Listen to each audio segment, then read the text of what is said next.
I was raised my entire life being told that I was Irish American. I mean, my name's McDermott, I love corned beef hash, and I've got a family full of cops and criminals. It sort of fits. Then about 4 years ago, I had what I now know as my last coherent conversation with my dad before the Alzheimer's came to take him away. I said, "Dad, I'm planning a trip to Ireland with my wife. Do you have any idea where our family's actually from there?" And after a long pause, he said, "I don't fucking know. Maybe we're from Scotland. Who knows?" He said, "When your grandfather got off the boat here, they just said whatever the hell they wanted to say to get into the country. Everybody called him the Scotsman, but maybe that was because he was cheap. And there's some racism I didn't even know was in the world." What I'm saying here is I'm no stranger to be confidently incorrect about things. And as you listen to this week's episode, you're going to hear me be confidently incorrect about a lot of things. Mostly about the country of Scotland, which I may or may not belong to. Everything from rolling cheese down a hill in the wrong country to who starred in which Aliens movies. Just remember that me and Jason have never ever pledged to be an expert on anything on this podcast. So there you go. Welcome to You've Got Mails.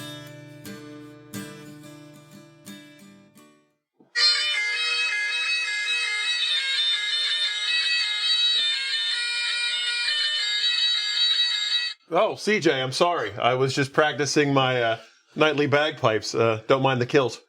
I don't see any bagpipes, though.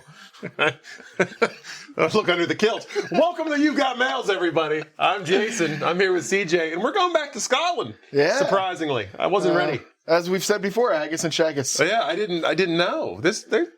No wonder we have a big Scottish following. I didn't realize. I mean, that's quite a few movies now that have had some kind of Scottish tie. Probably more than any other country aside America. Known as the Land of Love.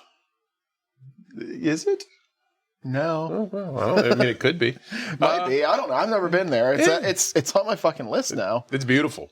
And this movie made me want to go there, too. Yeah, one day I'll make it to Philadelphia, then I'll make it to Scotland. You don't just skip Philly and go straight to Scotland. There's no need to go to Philly.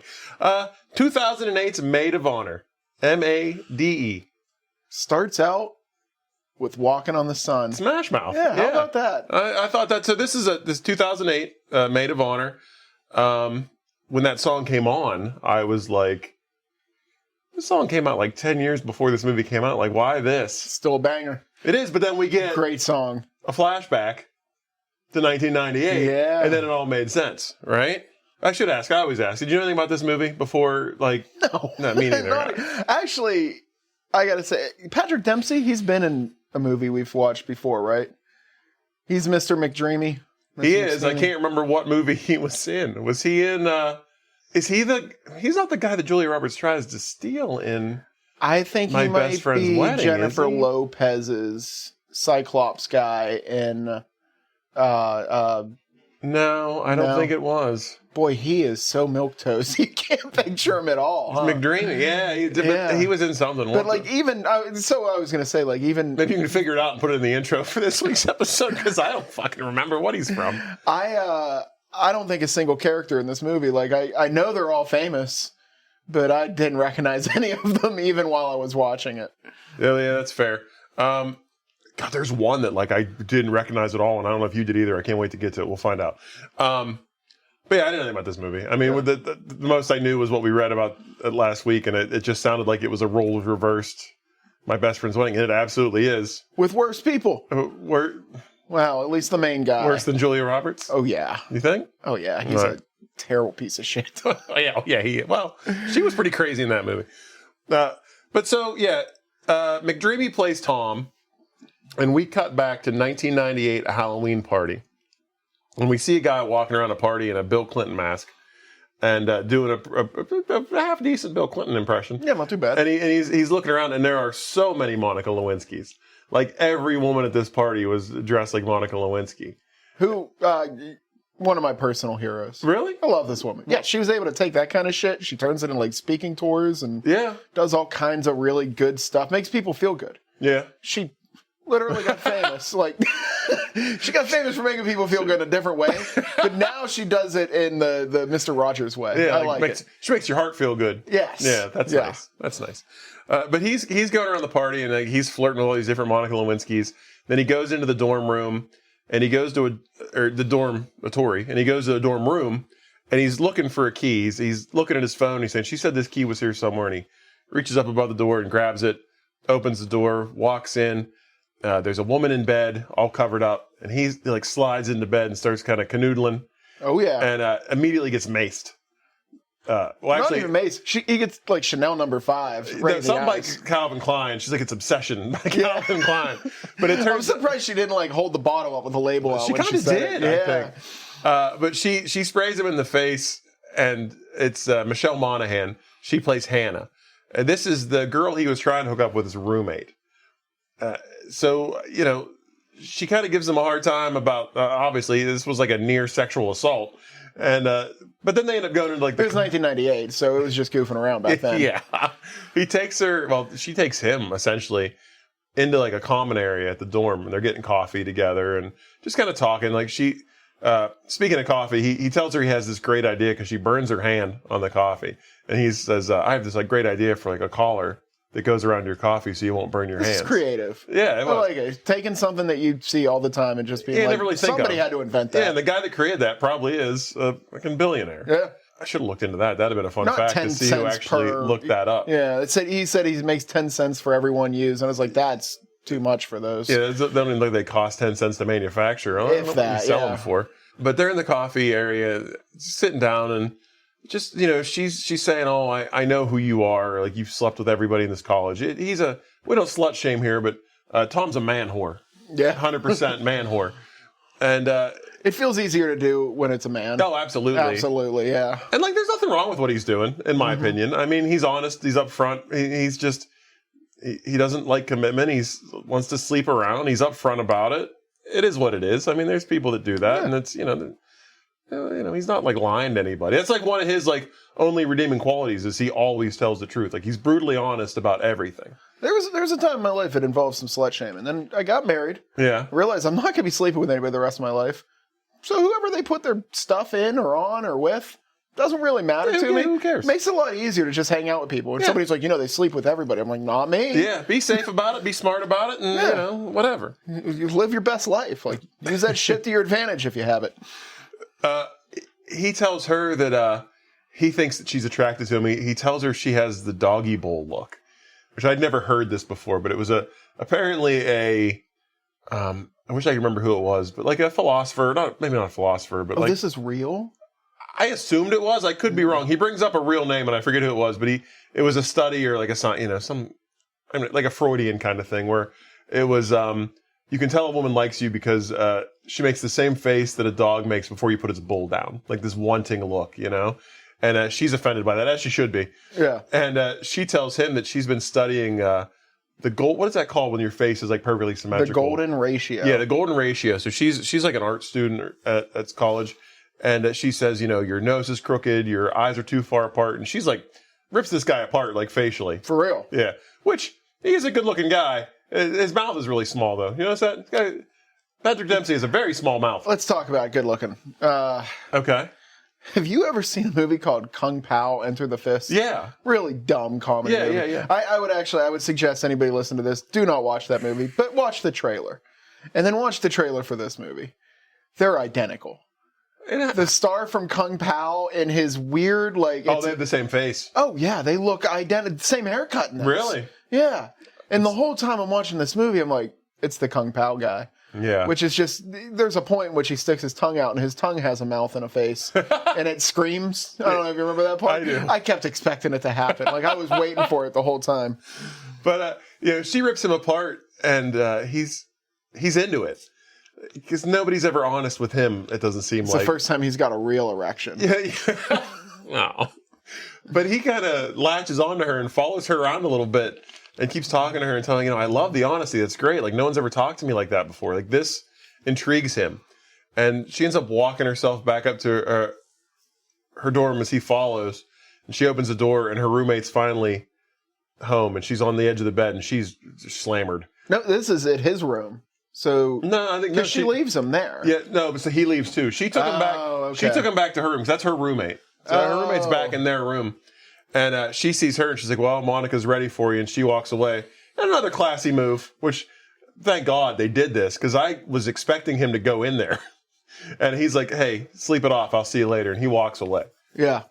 We've evolved. Yes. I mean, we're so far from Revenge of the Nerds straight up raping a person to, now at least we can look at this and say, there would be like no turning back for this guy. If the end of this scene, he was like, well, time to get down. And like goes in and shuts the door. Just pulls the cigar out from his ear that he's got. Yes. Yeah.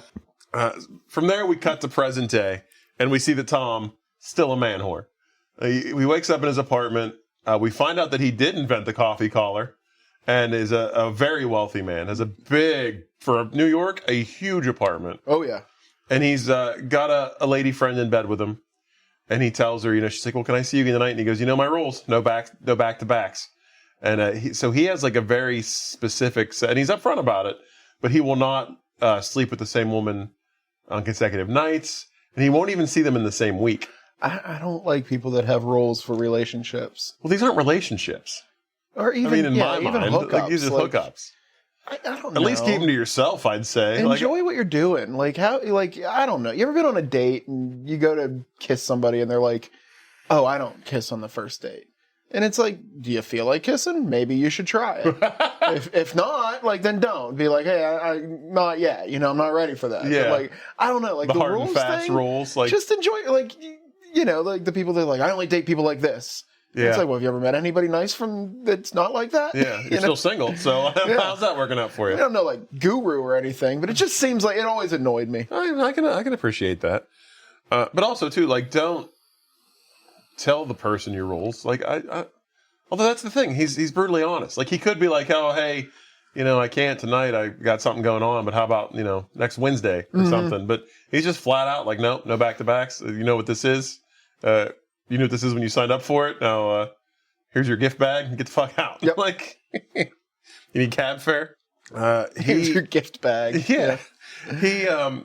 He drives to Starbucks and he ends up getting a coffee and he's talking to there's an attractive girl getting her coffee and he's kind of talking about the coffee collars and this is where he kind of clues you into the fact that he did actually invent them. He's saying, the guy that makes these gets 10 cents for every one that's used. And she ends up giving him her number and writing it on the coffee sleeve. From there, he grabs 2 coffees and he goes to an art museum. And we find out that him and Hannah are best friends, 10 years strong now, going on. What's funny is we keep referencing this When Harry Met Sally, a movie I've never seen. Yeah. And I still feel like this is taking some Harry Met Sally thing. They just have this fun, quirky conversations whenever they meet. Yeah. Yeah, and I like I said, never seen the movie. Pretty sure that's exactly how that movie goes. It might be. Who knows? We might be surprised. I bet you there's not as many blowjob jokes in When Harry Met Sally because when he walks into the museum, she is in front of a painting. She restores paintings.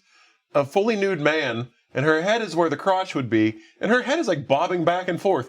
And this is never mentioned. It's not I thought there was going to be some witty one-liner from him when he walked in. No, it's just for you, the audience, to be looks like she's blowing that thing. And that's it. Although she does turn around and she's just finished working on the balls. And then they go out for a lunch date. So this is their thing every Sunday. They do a date day, basically. So Hannah is basically doing all the heavy emotional girlfriend lifting here. She's married with all the worst parts. And he just keeps to go on sleeping with everybody and talking to her about all of his sexual conquests. And she's just kind of I'm your date to special events. I know your family, your friends. It's an awkward situation. Yeah. And he's a dick, but I mean, she could stand up for herself in this situation. Yeah. He's talking to her about how his dad is getting married again. We kind of find out that, Tom's fear of commitment and his kind of dating strategy probably stems a lot from his father relationship. His dad is constantly in and out of marriages. And Tom says it himself that he doesn't love any of these women. He's not even sure why he does it. And he thinks it's a mistake. And Hannah tells him, when somebody's doing something like this and it's a mistake, just say, I'm happy you're happy. Just let them do what they want to do. Which never comes up again. It doesn't. I was like, at some point he's going to tell her, I'm happy you're happy. He never fucking did. No. But he wants Hannah to go with him because he can't take any of his girls. She's like, why don't you take one of these girls you're seeing? He's like, oh no. That's one of my rules. No special events, no After functions. you meet his dad, though, you realize why. His dad's collecting them like Pokemons. Yeah. This is another. I keep saying Tom has redeeming qualities because they do sprinkle him in there, and this one hit home for me. He fucking loves dogs. Like anytime, there are multiple times in this movie where he sees a dog and he's just like us. He's like, "That's a good boy," and he like gets right in its face and he's like, he tells every dog he meets, "I love you." Yeah, he says, "I love you. Do you love me?" Yeah. I actually have it written down. I hope this dog bites him. Just right on the face, you know, because he goes eye to eye, face to face with these dogs every time. He really does. No personal space when it comes to Tom and dogs. Hannah like sees this and she's like, "Have you ever tried saying that to a real person? You know, I love you." And he's like, "God, no. Like that sounds awful." He doesn't even say it to his dad. Yeah. And he tells her, he's like, "You're an I love you slut." He calls her. He's like, "You just say I love you to everyone." And it's true because like, there's times when they're on the phone having a conversation, and every time they hang up, she's like, "I love you." Yeah. And it's a very strange. Like, I have a lot of friends. I have friends that are female. I don't tell any of them I love them, even though I may. Yeah. You know. Like, I mean, I definitely do. I mean, usually it involves booze. Well, if I'm drunk, it's like, "Hey, I love you, bro." Yeah. But that's the only time. Okay. You know. I mean, we do end every podcast session with just a weird long hug. Yeah, to the point where it gets awkward after a while. But she's agreed to go to the wedding with him. So they end up going to the wedding, and we meet his dad. And when we first meet him, he is actually negotiating the prenuptials. I could have watched this for 2 hours. I could have too. This scene was amazing. And that's actually, you know what I should say? I do recognize some people in this movie because the guy that is Tom's friend that is basically lawyering their sex acts is he was from the Mindy Show. I have no idea what his name is. He's pretty good. Yeah, he always plays snarky New York guy. I do remember. I remember him now. Okay, I knew I recognized him, but I wasn't sure what from. But he's negotiating the prenup, and like you said, there's like literal like sexual acts being worked into the prenup, like a weekly or a bi-weekly BJ, they say. Oh yeah. And finally they agree on terms, and she gets out of the limo and comes into the church. Dad is kind of nudging Tom to Hannah. Like he's like, you and her, you guys are good together. Like, why don't you date her? If you don't date her, I'm going to make her my seventh. Yeah. And everybody just knows that it's obvious. Yeah. Like these two are in love. Except for them. Then we get the wedding we don't really see any of, and then we get to the reception. Sutton Kanye. Well, it's as soon as they like negotiate the prenup, Gold Digger starts playing, and this very young blonde gets out of the limo and runs into the church. Can I say, and I think I've said this before on here, but I feel this so deeply that I have to express it. Okay. It's fuck you to hell, Kanye. Oh, wow. Like, this dude made some of the best music I have ever heard. Like, his first couple albums, and now every time I listen to him, all I can think, it's not even one specifically douchey act. It's all of them. I do gotta say, I think there's like something wrong with him. And that's not like a fucking groundbreaking statement. Oh, like something we'll look back years from now and be like, that guy, like known. When his first album came out, he was in a massive car accident. His whole jaw was busted. He had and he did that Through the Wire song? He sang amazing. Like, I'm thinking CTE. Like, maybe. Like, that's some head trauma. It has to be, right? Like, there's something going on there. It just makes me so mad. I hope Kanye donates his brain to science. You know, it's not like Chris Brown don't like the music. He's just been a dick the whole time. Yeah, he's a piece of shit. But, like, Kanye... Fuck, man. Gotta separate the art from the artist. I can't do it. It is hard sometimes. And I have it written here over 2 lines. Fuck you, Kanye. Wow. We find out, Tom and Hannah are at the bar grabbing a drink, and Tom's new stepmom rolls up, and she is hitting on him hard. Oh, she's pulling the Pornhub moves, yeah. Yeah, she's like super hitting on him. And Dad finally comes over and pulls her away. Says she's as drunk as the night I first met her, and I'm in love. And then this woman walks into the reception, and Tom freaks out, and he's like, "Hannah, you got to hide me. This is this crazy blogger. She's got a whole blog dedicated to me. She made a website, allthingstom.org, and she's just like this woman who's obsessed with him. Real throwaway character. Like, she's in it for 2 seconds. Never shown again. There's a lot of stuff that you can tell got cut out of this movie. Yeah. But Hannah and Tom start dancing, and that actually comes up. He brings up the fact that, when they first met, how she told him how like unattractive he was because of his facial features. And she says that she actually lied to him the first time they met. She thinks he's very attractive. She thinks he's very or thought he was very handsome. And she asks, like, why haven't you ever tried to sleep with me? And he basically says, because he wanted to keep her in his life. So he feels like once you sleep with somebody, that there's no turning back from that. There's no friendship. There's not, This guy's relationship Hitler. Like, he just needs to go away. Yeah. But then Hannah, you see Hannah kind of start to melt, like, as they're dancing. Like, she's, like, really, like, swooning for Tom. Yeah. It's like a romantic moment. And then as soon as the blogger leaves, like, she walks over and talks to them, and Tom plays it off like Hannah's his girlfriend. She gets upset and leaves. And as soon as she does, Tom's like, okay, cool. We're good here. And, like, let's go, and just walks away. Like, the dance really meant nothing to him. They're walking home from the wedding, and Hannah lets him know that she has to go to Scotland for 6 weeks because the museum has bought out some estate in Scotland, and she's going to go and, like, help sort through all the art and bring stuff back that, like, they want to restore. New American imperialism. and the British used to be real good at getting everybody's art, but we're up there now, man. And Tom is kind of upset. He's like, 6 Sundays without you. Like, you're my Sunday fun day date. Like, yeah. Like, we get together every Sunday. What am I going to do without you for 6 weeks? She leaves. We see a scene of her on the plane, and she, like, opens up her flip phone. And Tom and her is, like, her screensaver. Like, she's in love with this guy. Oh, yeah. Yeah, 100%. Like, this is the kind of friendship that's ruined every relationship she's ever had. You know it right off. Mm-hmm. But we see Tom. He's got, like, a big friend group. Kadeem Hardison. Did you recognize him? No. Did you ever watch A Different World? Like, by the Cosby spinoff? The guy that had the flip-up shades? Oh. It's Kadeem Hardison. He was on that show. A lot bigger in the 80s and early 90s than he was in 2008. I don't know how he ended up in this movie, but good on him. I don't think I've seen him since. He didn't have nothing to do that day. Yeah. He just showed up. But all the guys are talking to him about Hannah and how she's gone for 6 weeks, and he's talking about how much he's going to miss her, and they're like, you like this girl. Like, you should date this girl. Like, I don't understand what you're doing. Like, you've known her for 10 years. Like, you guys are best friends. Like, what the fuck? Like, yeah. Shit or get off the pot, bud. Like, you gotta do something. This is also another scene where we get introduced to like this weird background actor, this like weird gangly guy that plays basketball, and they don't really treat him nice. They don't let him play, and he's always in the background like making jokes. He's actually credited as Short Shorts. Like, that's Short Shorts, yeah. He's wearing like really short basketball shorts. And he's actually from The Big Bang Theory. He's the guy that owns the comic book shop. Stewart, I think is his name. I don't think I've ever watched that show, really. Okay, yeah, he's in that show. That shows that it's a hospital show. You only ever see it when you're in the hospital for one reason or another. Like, it's always playing on a hospital television. That is fair.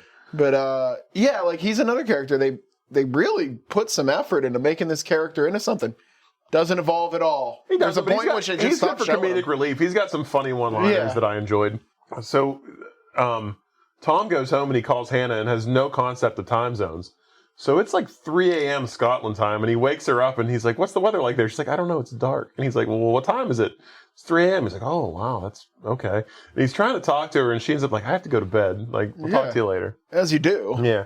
Then we get a montage of a few things. I will say, just sorry to interrupt you. Fine. There's a quick scene where she's on a plane. Yeah. And nothing really happens during that scene, but it just brought me right back to last week. I just wanted a guy to be like, what about the cheese cubes? Always ask about the cheese cubes. Yeah. I will never get on a plane again without going like, you guys got cheese cubes? Yeah. But we get this montage, and it's him taking all of his other girls out on his Sunday dates. Like, they're doing all the things that him and Hannah would do. They would go to like this, it looked like a Pier 1 Imports. Like, they're walking around like a place with like a bunch of fine china and furniture and stuff, looking at things. And then they would go to this like bakery that they both loved and wait in this really long line.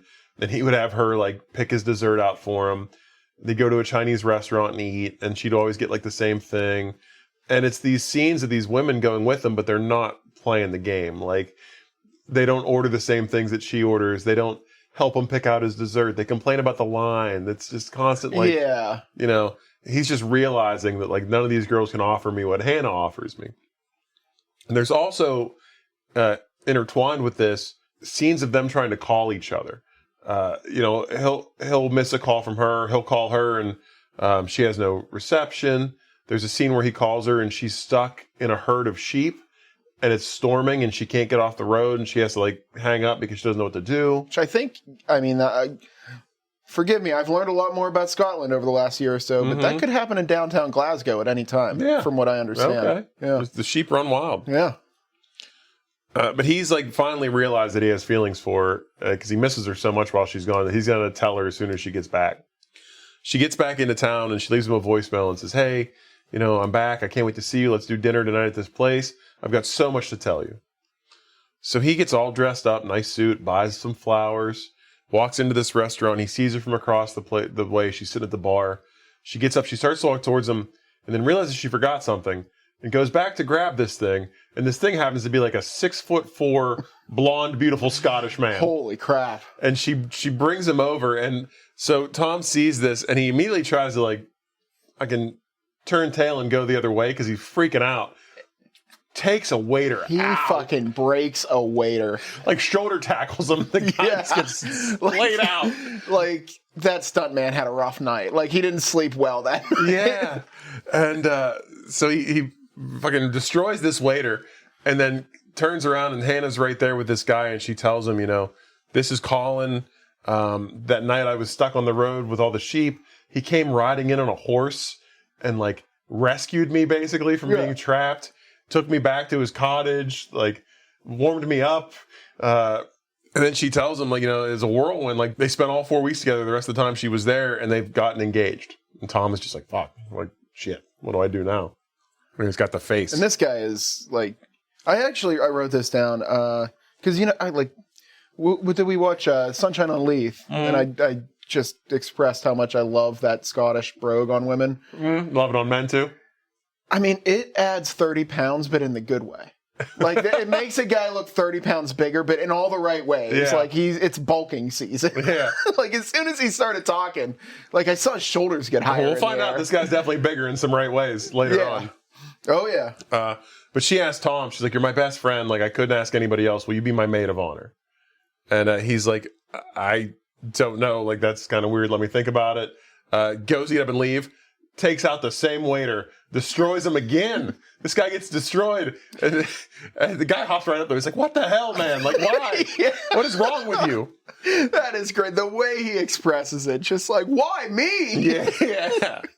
So we get a scene of him and like we get a scene of him and Kadeem Hardison walking down the street. And Kadeem Hardison is like giving him a real hard time about being a maid of honor. And but eventually he's like, listen, man, like this is perfect. You want her. You know, be the maid of honor and like work it from the inside.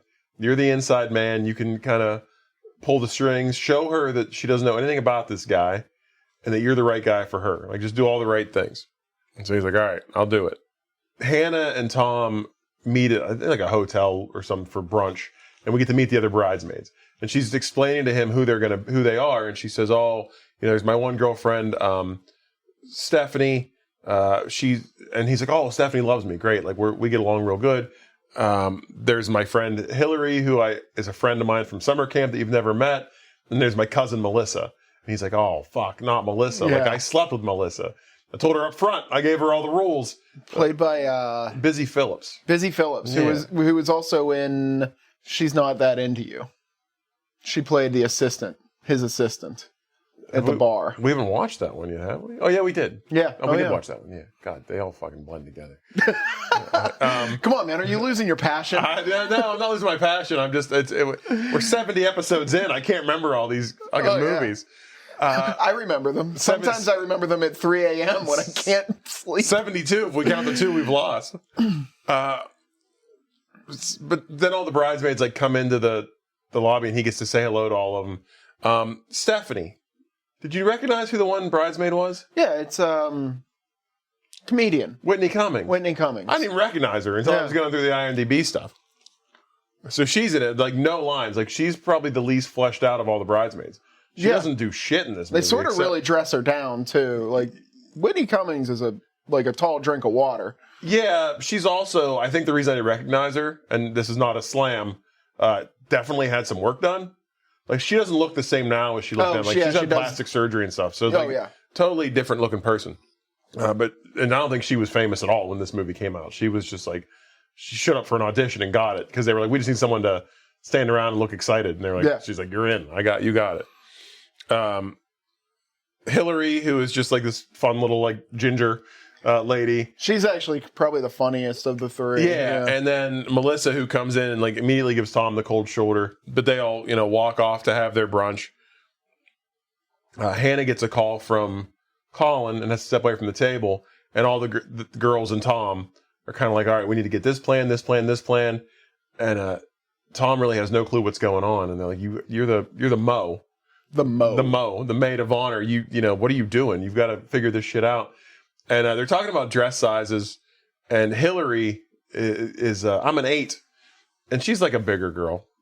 And the one girl is like, don't you think you'd be more comfortable in a 12?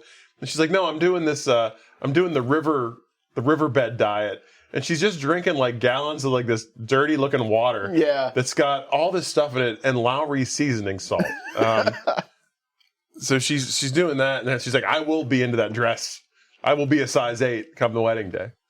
And like, it's nice. Like it was still 2008. So it was like kind of like fat shaming. But also all the main characters, like, you really should just eat something because you're going to pass out. It's like you're not being healthy right now. So she's always woozy. Yeah. As they leave, Melissa hands Tom a card with a name on it. And she's like, here, our friend had this woman at our other friend's bridesmaid party. Hannah loved it. She does tarot card readings and things like that. And he's like, oh, all right, sweet, thank you. So she's like, seems like she's ready to help Tom out a little bit. I wouldn't have trusted her. Yeah. After she treated him like crap the entire dinner.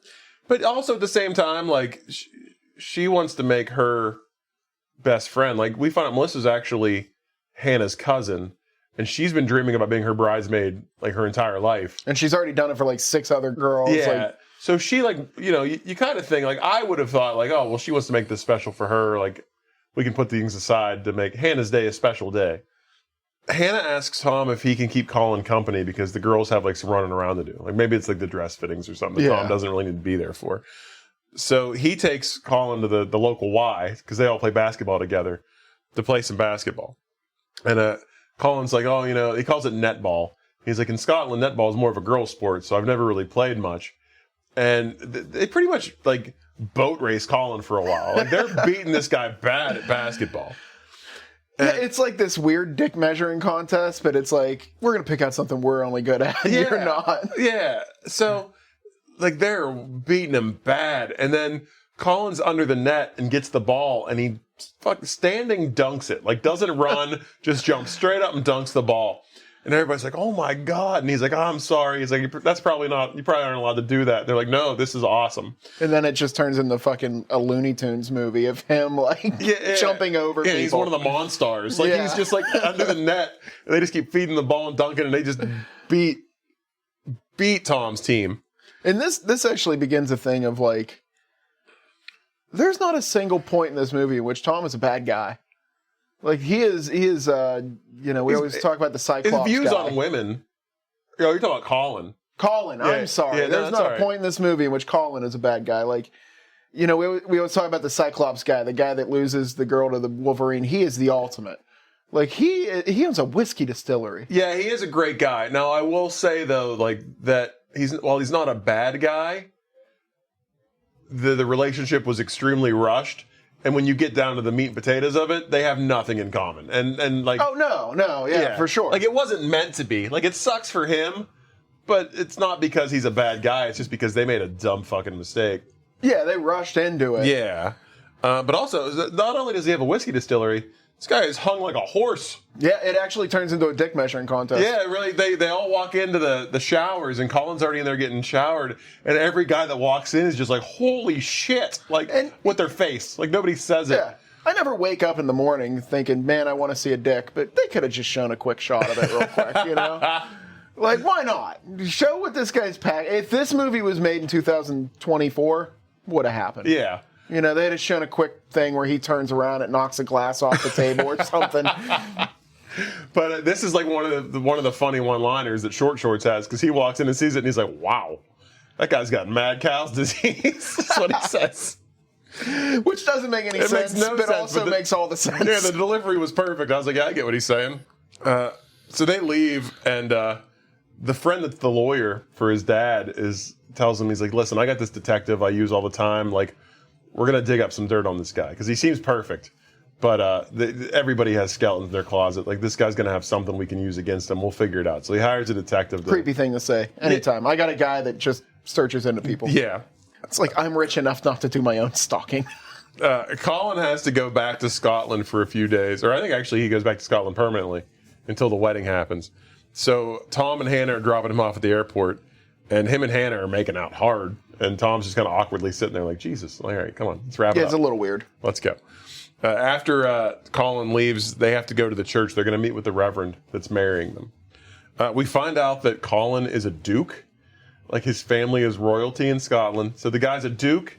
He owns his own whiskey distillery. Hung like a horse.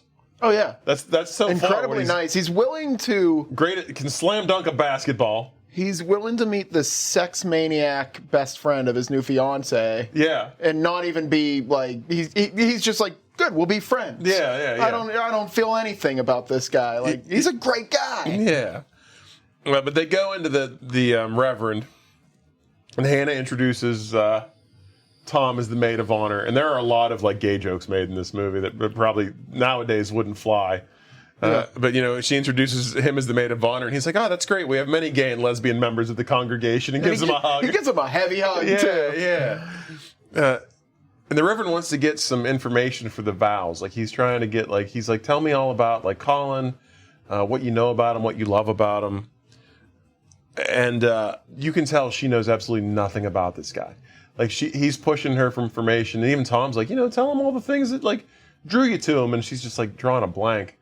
And he actually brings up this story to her about a guy she used to date and this painting that she loved. And she broke up with that guy and said, I need to find the man that makes me feel as passionate as I do about him as I do this painting.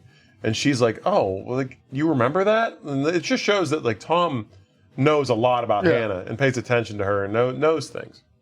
Tom has to get everything ready for the baby shower. So all the guys come over to play. Wedding shower, I'm sorry. Tom has to get ready for the wedding shower. So he has all the guys over. It's like their poker night at his apartment.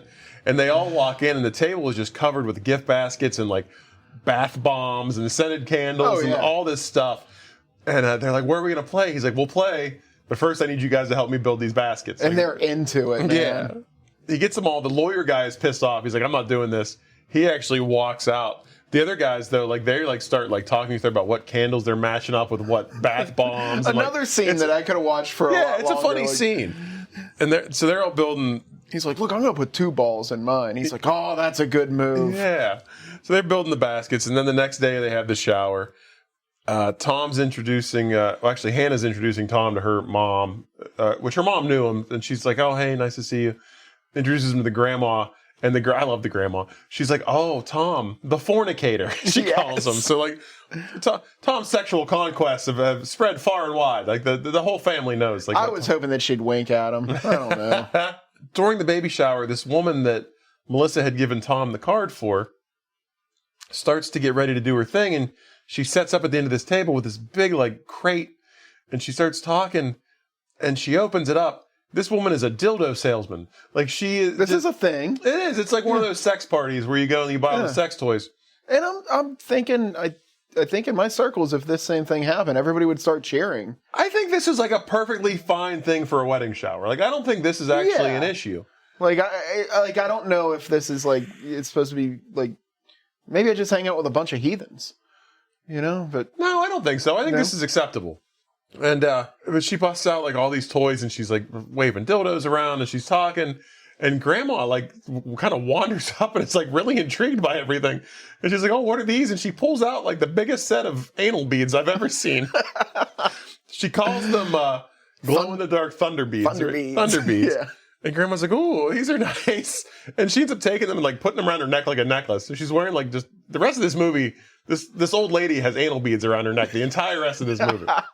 Hannah and Tom end up out on the balcony, and Hannah's pissed. She's like, how could you do this to me? You've ruined my whole special day. I've dreamt about my wedding shower since I was a kid. And first, I don't think women... Weddings, sure, but I don't know if they dream about the wedding shower.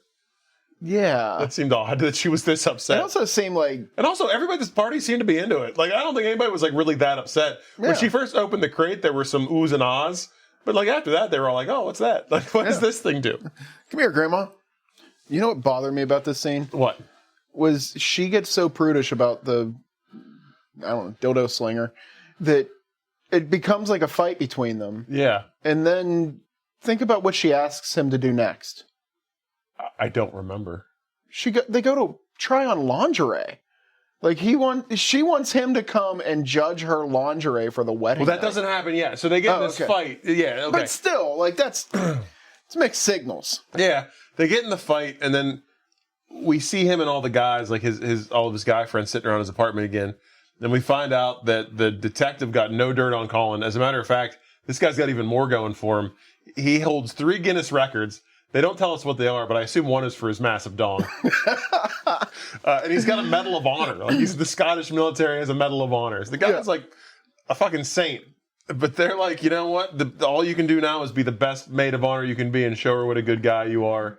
The one guy brought him like a DVD of how to be a great bridesmaid. He's like, when my sister got married, like her bridesmaids watch this. Then he sits down and watches like this how to be a good good maid of honor video. And they're doing like drills. Like they're throwing basketballs at him and asking him questions, like wedding related questions.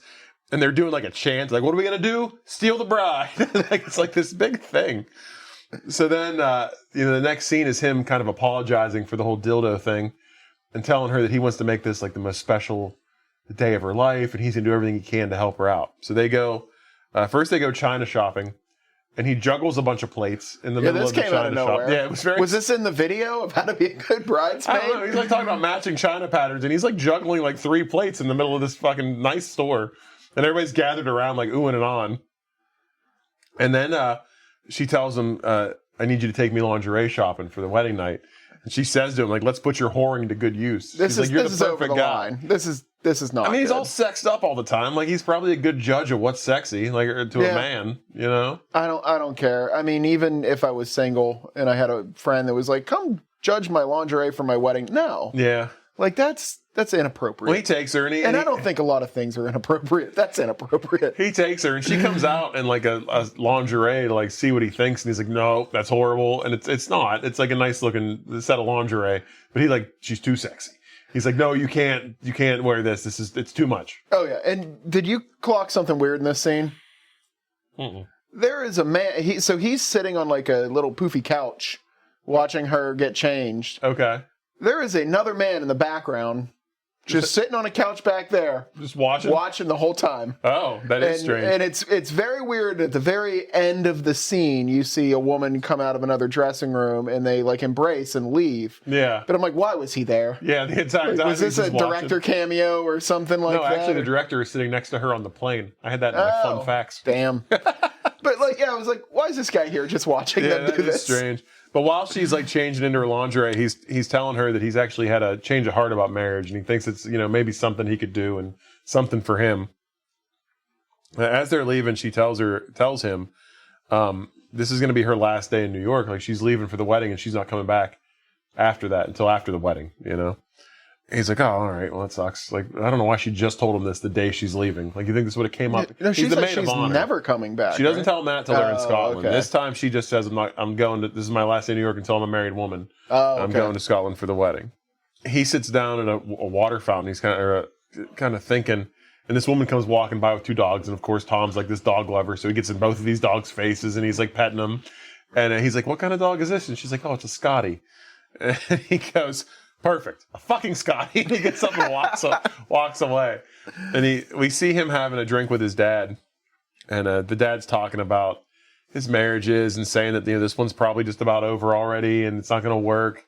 And then he had one true love in his life and he ruined it. And when he realized it was too late, he tried to go get her back and it was too late. She wouldn't take him. And it turns out that this was Tom's mom. Mm-hmm. And so this is basically Dad's like, go get your girl. I do love, he's got a great line in this. Is this where he says, go and get her, you pussy? No, because Tom says, like, well, if you love something, set it free. And he was like, a line said by a pussy. And then repeated by a lot of pussies since then. Yeah. Yeah, and then at the end when he goes to leave, he's like, go get her, pussy. Like, he's called her pussy a lot. So they go to Scotland, him and the bridesmaids. Seems like a real pain in the ass to get to wherever they're having the wedding, because they're on a pretty long car ride and then a ferry ride. But on the ferry ride, there's another dog, like a sheepdog. And Tom, of course, again, is enamored with this dog and is all in its face and telling him he loves it. Then they get another car, and they're driving. They come up on this big castle, and the driver tells them that this is just one of their 4 homes. They have seasonal homes. Yes, this is their summer castle. It's a fucking castle. This thing is huge. Another thing I've learned about Scotland, I'm pretty sure they just have like Burger Kings in those now. And everybody lives in a castle. Yeah, everybody. They come in. Hannah's introducing Tom to the family, and it's her bride or maid of honor, and the whole family's like, "Yep, that guy's gay. Like, definitely gay. Like, it's gay jokes all throughout the movie about this guy being a maid of honor." She's getting ready. They're doing her hair, and it's hideous. Like, her hair, it's not a good look. Yeah, it is not good. And all the women are there, like trying to build her up, and Tom comes in, and Tom actually, this is like one of the only times he lies. Like, at first he's like, "Oh," and he's like, "No, it looks great. Everything looks great." They're putting like a giant like tartan sash over her. Yeah, which is, you're getting married in Scotland to a Scottish duke. Like, if they ask you to wear a sash, you wear a fucking sash. She's complaining about the sash, but I mean, she's about to be a duchess. When in Rome, you know what I mean? You got to wear the sash. The hair, I could be like, all right, I don't like the hair, but the sash, kind of got to wear the sash. I mean, Grandma's wearing thunder beads, so that's right. Like through the whole movie. Someone comes in with all these costumes, and she goes, "I have all your costumes, everybody. We're going to do the Highland Games." It's a Scottish tradition. It used to be like they would have these Highland Games, and whoever won them got the bride. So they get all the guys together. They're all dressed up. The women are all dressed in like old-timey like gowns and stuff. And all the guys come out in kilts. They put Tom in like the tiniest kilt ever, which is hilarious. Like, it's like a mini kilt. They give him like a little mini skirt. Kilt. Yeah, I love it. And they make sure to show that he is wearing tighty whities under it. Yeah, oh yeah. But they show like them doing all these competitions. It's always like a strongman competition. They're throwing like heavy things over like different heights. And I know I made a few jokes about like weird Scottish stuff and like high twins. But Scottish sports are fucking awesome. I would love to be in like, I want to do some Highland Games. Have you ever seen the one where they roll the giant wheel of cheese down a super steep hill? That's not Scottish, I don't think. That's Scotland. Is it? Oh, yeah. I don't think it's part of the Highland Games. I think that's just... No, it's not part of the Highland Games. It's part of the... people get fucking wrecked chasing... It's part of the medical industry. Yeah, people get wrecked chasing that cheese. They do not fuck around. No, it's full tilt down a hill, just ass over tea kettle, like broken bones. They're throwing like 25-foot tree trunks around. Yeah, they do all the competitions, and it comes down to the point where Tom and Colin are the only two left, and they're going to do that. I don't know what that is. They chuck like a giant tree caber trunk. tossing. What's it called? Caber tossing. Oh, caber. Yeah. Okay. And totally unbelievable. I mean, I believe Colin is in first place. Tom would have been dead. Well, Tom's 3 games guy. He plays basketball at the Y like 3 days a week. You know? I mean, this isn't basketball at the Y. This is throwing a fucking tree across the yard. Well, I mean, we see Colin throws the tree and like does it very well, and then Tom tries to throw the tree.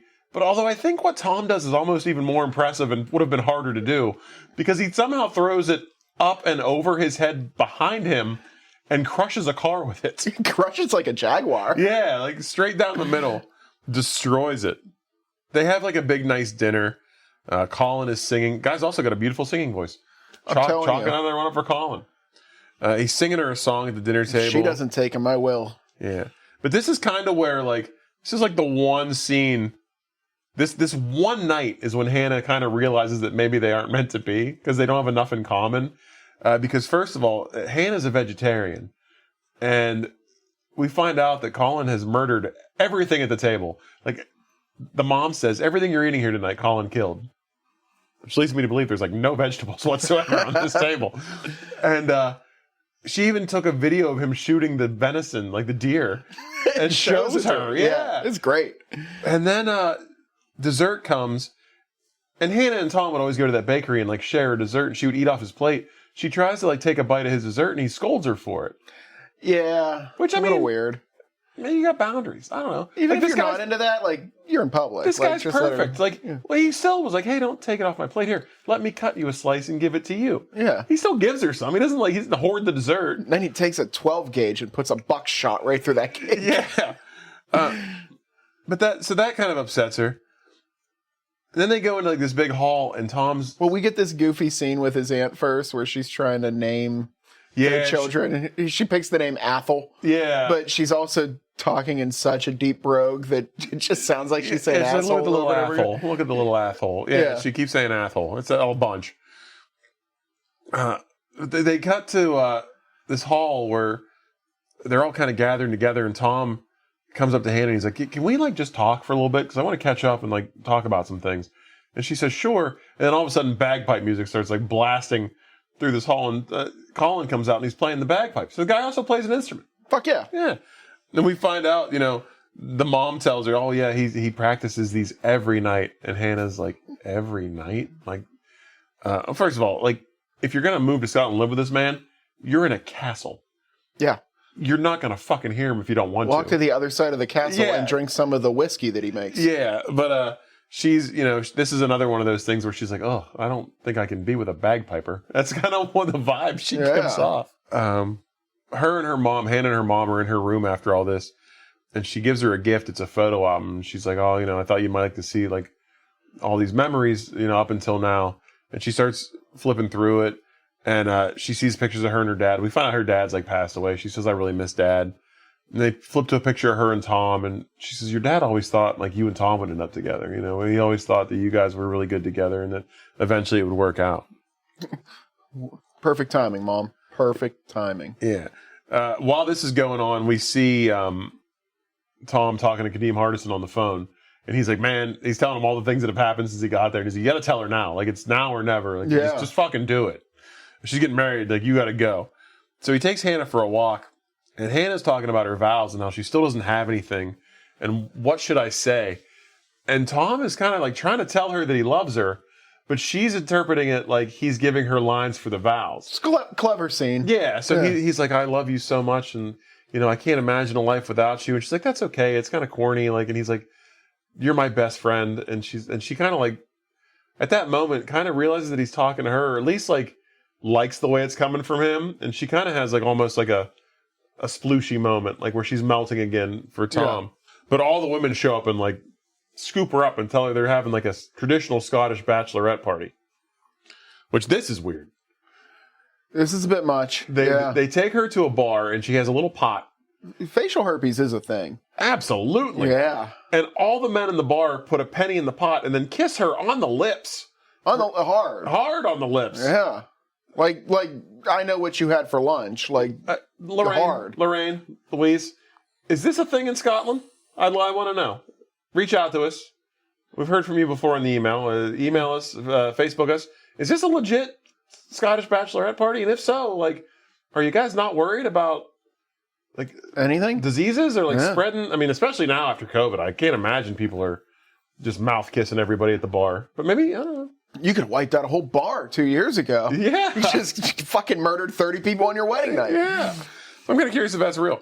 At the very end, Tom puts a penny in her pot, if you know what I mean, and gives her a big sloppy kiss. Oh, yeah, I wrote, slow the fuck down, kissy boy. Oh, like, they were about to do it right there on the bar floor. They were getting down to they were lowering their bodies under tables. Yes. And no one in the bar sees it somehow, except for her mom. And her mom scopes it from across the room, but it's never brought up. Mom never mentions it. It was pointless. Like, there was no reason for it, but whatever. They're back at the castle, and they're both in their own separate bedrooms, and Hannah gets up and leaves her room, obviously to go and talk to Tom. Meanwhile, Tom's in his room and he gets a knock on the door. And we, as the audience, assume it's Hannah because she had just left her room to go see him. He opens the door. It's Melissa, the crazy cousin. Huge surprise, in which I said, meh, all right. And she, like, bum, bum, bum, she forcibly tries to have sex with Tom. Like, she's like, you know what? I don't care anymore. Like, we should just do this. She's super drunk. Takes off her overcoat, is just wearing, like, the underwear. And, like, forces him onto the bed, like, mounts him. And as she does this, Hannah walks in and sees it. And he sees Hannah, and Hannah gets upset and runs off. So he chases after her. I gotta say, he's got a type, and it is not drunk women. No, yeah, he's a good guy. He's a good guy as far as that goes. Now, he chases after Hannah, and he goes to her room. He's knocking on her door, and she only talks to him through the door. And he says, why did you come to my room? And she says, to talk about the kiss. And she says, why are you doing this now after all this time? I'm marrying Colin tomorrow. I can't do that. Like, no. So he tells her, well, then I can't be your maid of honor, and he leaves. Colin, if nothing else, he's a bit dim-witted because he's standing at a window with her as Tom gets in a car, and she's just like, we had a big fight. He's leaving. And he's like, oh, that's too bad. Not a question. I don't think he's dim-witted. I think he's just like, all right, yeah, that's probably for the better that the guy that you're in love with is leaving before the day we get married. Maybe, but I'd have been like, what was the fight about? Like, it seems odd that you guys would be fighting. We get to see that Hillary does get into her size 8 dress with a lot of help. And once they get her all zipped up, she passes the fuck out. Yep. Hillary is not well. Breathing's important. Tom is in a car on his way back to leave the country. And wouldn't you know it, a herd of sheep stop him in his tracks. This is like a sign from the universe that he shouldn't be leaving. Then he looks out the car window. Or it's a Scottish Tuesday, one of those. He looks out the car window. A dog from the boat is there. So he gets out and he gets up in the dog's face and he's like, I love you, dog. And he's like, thank you. And he gets back in the car and they turn that thing around. Because he realizes that like he should tell her he loves her, not just this dog. He gets to the dock and the ferry has already left, like to take them over to wherever the ceremony is. And he's talking to all these guys at the dock and they're like, you know, there's no other ferry until like later. He says, well, how about a car ride, like an hour and a half? He's like, that's too long. This guy pulls up with a trailer with a horse on it. Tom's like, hey, I got to borrow your horse. I mean, no argument, really. He's like, I'll give you money. Yeah. And he just takes the horse and fucking leaves. And the guy's like, good on you. Yeah. And he takes this horse and he takes like a trail, which gets him there faster, like right along the shoreline of the lake. Not at one point in this movie did I think Tom is even a guy that would know how to mount a horse. No, but he rides it expertly up until the end. The wedding starts. Tom rides up to the church doors. It doesn't know how to stop a horse. He gets up to the church doors. The horse just is like, whoa, motherfucker, whoa. That's a wall. Stops, yeets Tom. He flies headfirst through the double doors of the church, face first onto the ground. The man should this is the part, be seriously hurt. This is the part where I thought how awesome this movie would be if he died right there. Like it's basically... We'll never know. We'll never know what he wanted to say. Basically, a corpse just flies through the door. Slides all the way to the front. Oh, they're like, shit. any objections? And this like dead body just slides all the way to the front. I can't. Oh, man. Fuck. I shouldn't make myself break. He is pretty much like knocked the fuck out, and the Hannah comes over and is like tapping him on the head and like trying to wake him up. And he finally comes to. Finally, Colin's just kind of like, this fucking guy. Yeah. Like, he comes to and he tells her the truth about like the stuff he lied to her about earlier. He's like, your hair is awful. Like the sash is bad. He's like, I've always been honest to you. He's like, but I've always been lying to myself. And like, I love you. I want to be with you. And they make out again in front of Colin, his entire family, the church, everyone. yeah. They get up, you know, It's a bit much. She apologizes to Colin. She tells him, you know, you're the perfect man. You're just not the man for me. And then the aunt that like speaks in the really thick brogue says something to Colin, and they're like, what did he say? And he says, she said I should knock you out. And he knocks Tom out, like stiff right hook. And Fuck like, yeah. What if he died right then? And he deserved it. He deserved it. This movie would have been so much more interesting. Like just a corpse at the end. We cut back to New York. Tom and Hannah are getting married now on the rooftop somewhere. And then the last scene is them in bed, like getting ready to get down and dirty. The camera pulls out and end the movie. That's it. Nobody dies. Yep. Any grand gestures? Flowers, CJ? No. I mean, this one was just... We basically covered this whole movie right there. Nothing special. That's what we do. Yeah. Nothing special happened in this movie at all. I mean, compared to a lot of ours that we watch, just, I don't know. I felt like at the end of this movie that I basically just was like, all right, well, I watched a movie, I'm going to bed. Okay. All right. I got a couple. So, my one big thing I have that I want to bring up, the spelling of the title of this movie, Maid of Honor, M-A-D-E. Yeah, this was almost my chick flick to a dick flick. Oh, but it doesn't make any sense. Because I'm assuming it's referring to Tom, There's nothing honorable about this guy. No, Like, he's a philanderer that turns into a home wrecker, basically. Yeah, like I don't get, like it was a terrible name for this movie. Yeah. Like I don't know why they went and did that. The second thing, the juggling. Yeah, what was the deal with that? He's a fucking professional juggler. Patrick Dempsey got into showbiz because he won second place in like a nationwide juggling contest. That was like his first introduction to the entertainment business. This man just became infinitely more interesting. He learned to juggle. You might appreciate this when he was in high school in shop class because the power went out and none of the power tools worked. And his shop teacher was an ex-vaudevillian entertainer who knew how to juggle and taught him how to juggle.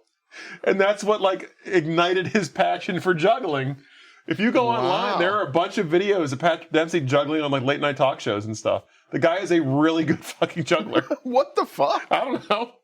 But Damn, maybe I should have looked up some stuff on this good movie. on the filmmakers for being like, what, you can juggle? Let's put it in the fucking movie. Oh, yeah, man. Yeah. I mean, You hey, gotta J-Lo got to sing last week. Yeah, you got a skill set? Let's do it. So yeah, that's what I got. All right. Chick flick it to a dick flick it. If you don't mind, do you have a good one? Do you feel like you got a good one? I have one. So You go first. Mine is like a real loose concept, okay? It's kind of like we're going to do like a mashup of like a couple like big time like fan favorite franchises. So in the very beginning, when, you know, they're in New York City, obviously. She works at this big art museum and we pull in and she's like down on her knees like in front of this giant painting and she's restoring it, right? We don't see what the painting is at first. So she's doing her thing. Tom walks in, the camera pulls out. She's restoring the painting of Vigo from Ghostbusters 2, right? Wow, man. So she's like restoring this big painting of Vigo, and then like she looks up at it, and it locks eyes with it, and like Vigo possesses her, like he possessed like the fucking guy from Ghostbusters 2. Okay, Does this still involve the painting blowjob scene? I mean it could. Okay, all right. Yeah, like Vigo's got like a little smirk when he looks at her. He's like, yeah, he likes what was going on. So he locks eyes and he does the whole like possession thing. And now Vigo needs to use her because there is like, let's say like for the sake of this movie, like Vigo has like a woman counterpart. So it's still kind of a love story. There's another painting of another woman who was like Virginia the Carpathian. And it's in this Scottish castle, in the basement of this Scottish castle. And he needs her to go get this painting. So that's why she ends up leaving to go to Scotland to like bring this other like entity to life because together they'll be able to rule the world. Vigo and Virginia. Awesome. Okay. So she goes to this castle in Scotland. And while she's there, she's doing her thing. She's trying to find this painting. There's a knock at the door at the castle in Scotland. And she opens the door. It's fucking Indiana Jones. Holy shit. Because he goes to that castle in The Last Crusade and he's like, I'm here to inspect the tapestries. And he breaks in, he fucking knocks somebody out and he gets in the castle. Turns out, this Scottish castle, it's got a basement full of fucking Nazis. And they're all working on this painting too, because the Nazis were into the occult and shit, right? So eventually, you get the Ghostbusters and Indiana Jones, like, joining forces with fucking Tom to save Hannah and stop the Nazis Nothing and Vigo is the more Carpathian. 80s than a mashup that shouldn't happen. Yeah, but like, Yeah. that's where I went. I love it. Yeah. Holy crap. There's a lot there. There's a lot there. It's a lot to unpack, but I mean, I feel like you could really make it work. Like, obviously, there's a lot to fill in. Like, did the Ghostbusters go to Scotland? Does Indiana Jones go to New York? Like, I assume at some point, like, Indiana Jones, like, kind of fails, and the painting ends up back in New York. So then you've got him traveling to New York, and the Ghostbusters in New York, and they're fighting the ghosts and the Nazis at the same time. Can you imagine, like, the witty banter between, like, fucking Peter Venkman and Indiana Jones? It'd be great. Yeah, I know. Or Bill Murray and him. Well, yeah. Oh, my God. Well, it's Peter Venkman. That's his character's name. I'm just cutting all that out. All right. Oh, geez. Mine was basically that scene where they're talking about he's killed everything at that table to eat. Yeah. And like the thought I had, like I'm not like I'm gonna try to use this in the not incelly version of the word. Okay. But fucking Colin is an alpha male. Like that dude he's all beef. You know what I mean? Yeah. And No filler. If I was in Tom's position when they got to the point where they're like, yeah, this guy just spent a couple days murdering animals for this meal. Yeah. I'd be like, you know what? Maybe I don't need to break this one up. Like, maybe I, live and let live. See you guys later. Yeah. But he does break it up. And Colin decides that, like, now he's going to start hunting the most dangerous game. And you said it. It was like fucking 4 ferry rides, a plane trip, multiple car rides. They rode a goat at one point to get to this. They got to get out of Scotland. Oh, I like this. And now they got, they're on Colin's ground, and he is hunting them down like fucking Craven the Hunter. But if that movie was good. This gives me like a Ready or Not vibe. Do you ever see Ready or Not? Where Samara Weaving marries into that family. I know which movie you're talking about. And the whole family has to hunt her and kill her before sunrise. Wow. So that's probably where I got this idea from. That's a great movie, too. Yeah, and like I want this like hunting situation where basically all the Americans that have traveled there are now trying to get out, and they're getting picked off one at a time. You ever see Surviving the Game with Ice-T? I have. Can we make one of like Colin's Scottish relatives just Gary Busey doing a Scottish accent, also hunting them? Absolutely. All right, I'm in. I mean, I'm pretty sure Gary Busey's just been trying to do a Scottish accent for 30 years. I don't know what that is. And that's what he sounds like now. That's on the subject of CTE. Yeah. All right. I love it. 2 solid ones there. Let's Nick Cage it. So they put on that video of... There's Elizabeth Hasselbeck, too, who was the host of the Bridesmaid video. I wanted him having his like Troy McClure moment where he comes out and he's like, hi, I'm Nicolas Cage. You might know me as the guy that won the Oscars, but I've also been a Mo 45 times. I love that. Yeah, and it's just him and all these, and like he is just a badass maid of honor. Nice. Yeah. I like that a lot. All right. I'm going to connect him to the guy that played Tom's dad. Awesome. Interesting fact about this guy. Oscar award-winning director. He directed just some of the movies he directed. Tootsie, Dustin Hoffman. Mm-hmm. Out of Africa, The Firm with Tom Cruise. The movie Sabrina, which will eventually be on our list. It's a Harrison Ford movie. He also directed a movie called Random Hearts, which stars Harrison Ford. And I've seen, it looks like he's in a lot of the movies he directs. So he's also in Random Hearts. So that's how we're going to connect it. The movie Random Hearts also stars Charles S. Dutton. Remember Rock? Dude, I fucking love Charles S. Dutton. He's in, much maligned, but one of my favorite Alien movies, Alien 3. Where they're in the prison. One, yeah. I like that one. David Fincher directed that. That's like his first movie. And people shit on Alien 3 all the time, and they shouldn't. Yeah, it's got the big biker guy in it. He was the guy from Sons of Anarchy. No, that's Alien 4. That's Resurrection. Alien 3 is the one on their prison planet, where everybody shaves their head. Yeah, that's got the big biker guy. No, it doesn't. It's different. Oh. It's different. I know it's going in this week's intro. You were wrong, sir. Ron Perlman is in Alien Resurrection. The one with Winona Ryder. I promise you, Ron Perlman is not in Alien 3. He's Googling right now, folks. We're going to leave this in, because I will be vindicated. I know my Alien franchise. Fuck. Right. Yeah, I'm right. Because I actually connected Glad I got Ron Perlman from Alien Resurrection and one of the other Nicolas Cage ones. In episode. Have you? Yeah, I have. All right, anyhow, Charles S. Dutton in Alien 3, which does not star that other guy. It does, however, star Lance Henriksen, who plays Bishop. Okay. Lance Henriksen is in a Western movie called Appaloosa that actually stars Ed Harris, who also directed that movie. So there's a theme here of actors directing movies they're in. Ed Harris, obviously, General Francis X. Hummel from The Rock. Yes. That's it. That's how possibly one of the best Nick Cage movies. Oh yeah, one of my favorite, hands down. Top 5 for sure. Yeah. All right, let's rate it. I was actually going to start at a 1, but I'm going to 2. Okay. I think our talk today brought it up a little bit. Okay. It was. I mean, this movie was just it's kind of boring. It had a lot of funny things that led nowhere, and a few funny lines that I think if it was made 10 years later would have been a lot better. You know, they didn't take the jokes far enough. Yeah. But yeah, I mean, and also like. He's just unlikable, this entire movie. He never really redeems himself. Okay. He just learns how to talk better to her. Okay. And it's enough to win. Okay. You know? I didn't like it. All right. You seem unconvinced about this too. So leading up to this, like I knew you didn't like this movie because it's some comments you made, like when we texted earlier about getting together tonight. You know, you mentioned things like paint drying. Yeah. It may surprise you. I kind of fuck with this movie. I liked this movie. Fuck. Not like a lot. Like I'm not gonna. It's not like we go 3.25. Okay.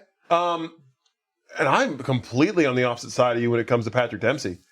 I thought he was very likable, even though he is a shit person.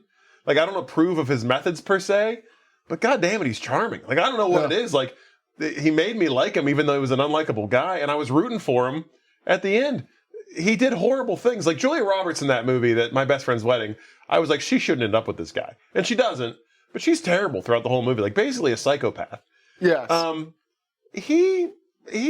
don't know if he deserves the girl, but like, I was rooting for him. I never once rooted for Julia Roberts in that other movie. Like, I was hoping he'd end up with her because they had good chemistry together too. Like, they seemed like they should be together.